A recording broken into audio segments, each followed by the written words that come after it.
ಇಲ್ಲೊಂದು. So it's common for girls. So ಬರೀ ಇಂಥದೆಯಾ? So no worries about that. ಇವಾಗ ಕೆಲವೊಂದಷ್ಟು ಏನೇನೋ ಆರ್ಡರ್ಗಳು,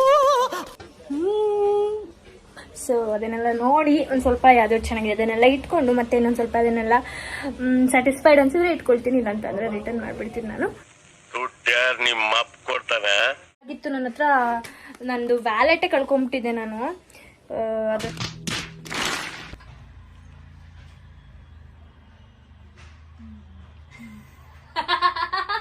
ಏನು ರಿಯಾಕ್ಷನ್ ಇಲ್ವಲ್ಲ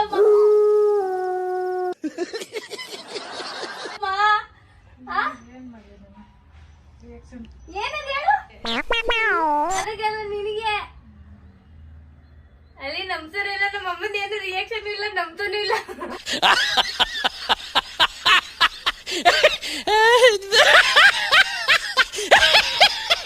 ಇಷ್ಟ ಆಯ್ತಾ? ಏನ್ ಕತೆ ಏನು? Hi Manan Kumar. Hello everyone. ಅಯ್ಯೋ ಮುಂಡೆ ಮಕ್ಕಳು, ನಿಮ್ಗೇನೋ ಬಂದಿತ್ತು ರೋಗ? ನಮ್ಮ ಮಮ್ಮಿಗೆ ಮದರ್ಸ್ ಡೇಗೆ ಇಬ್ಬರು ಮುದ್ದಿನ ಮಕ್ಕಳು ಒಂದು ಸಣ್ಣ ಗಿಫ್ಟ್ ಕೊಟ್ಟಿದೀವಿ. ಡೈಲಿ ಯೂಸ್ಗೆ ಹಾಕೊಳ್ಳಿ ಅಂತ ತಗೊಂಡು, ಬಟ್ ನಂಗೆ ಯಾಕೋ ಡೈಲಿ ಯೂಸ್ಗೆ ಹಾಕೊಂಡ್ರೆ ಇದು not worth. So rich look ಇದೆ, ಹಾಗಾಗಿ ಎಲ್ಲಾದ್ರೂ ಹೋಗ ಬರ್ತವೆ ಯಾಕೋ ಅಮ್ಮ. ಇದೊಂದು ಬದುಕಿ, ಇದೊಂದು ಜನ್ಮವೇ, ಎಂತಹ ದುರ್ವಿಧಿ, ಇದೆಂತಹ ದುರ್ವಿಧಿ.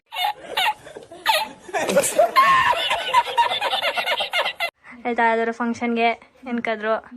ಓ ವಾವ್, ನಿನ್ ಬಿಳಿ ಕೂದಗಳಂತೂ ಎದ್ದೆದ್ದಿ ಹೊಡಿತಾ ಇದಾವೆ. ಯಾಕೆ ಬೇಕದು? ಚಿಕ್ಕ ಮುಚ್ಕೊಂಡು ಹೋಗಲ್ಲ, ಒಳ್ಳೆ ವಯಸ್ಸಾಗೋಯ್ತು, ಮುದ್ಕಿ ಆಗೋದೆ ಅಮ್ಮ. ಬೆಂಗಳೂರಲ್ಲಿ ಒಂದು ಈವೆಂಟ್ ಇದೆ ಇವಾಗ ಸಂಜೆ ಒಂದು 5:30 6 ಗಂಟೆಗೆ. ನನ್ ಮೇಲೆ ಆಣೆ ಇಟ್ಟೇಳು, ನನ್ ಮೇಲೆ ಆಣೆ ಇಟ್ಟೇಳು. ಸೊ ಹಾಗಾಗಿ ನಾನು ಒಂದ್ ಸ್ವಲ್ಪ ಇವಾಗ ರೆಡಿ ಆಗ್ಬೇಕು. ಸೊ ಔಟ್ಫಿಟ್ ಎಲ್ಲ ಆಮೇಲೆ ತೋರಿಸ್ತೇನೆ ನಾನು. ಸೊ ನಾನು ಮತ್ತೆ ಅಣ್ಣ ಹೋಗ್ತಾ ಇದೀವಿ. ಅಲ್ಲಿ ಸುದೀಪ್ ಸರ್ ಬರ್ತಾ ಇದ್ದಾರೆ, ಹಾಗೆ ಅಶ್ವಿನಿ ಪುನೀತ್ ರಾಜ್ಕುಮಾರ್ ಸರ್.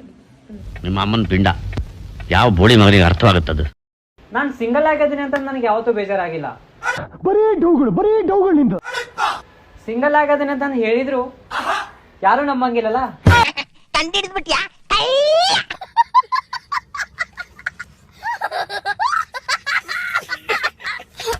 ಮಾಡಿರೋದು ಫನ್ ಆಯ್ತು, ಒಳ್ಳೆ ಎಂಜಾಯ್ ಮಾಡಿ. ನೆಕ್ಸ್ಟ್ ನಿಮ್ಗೆ ಈ ಥರ ವಿಡಿಯೋಗಳು ಬೇಕಂದ್ರೆ ನನ್ನ ಚಾನಲ್ನ ಸಬ್ಸ್ಕ್ರೈಬ್ ಆಗಿ, ಹಂಗೆ ಬೆಲ್ ಐಕನ್ ಬಟನ್ ಒತ್ತಿ.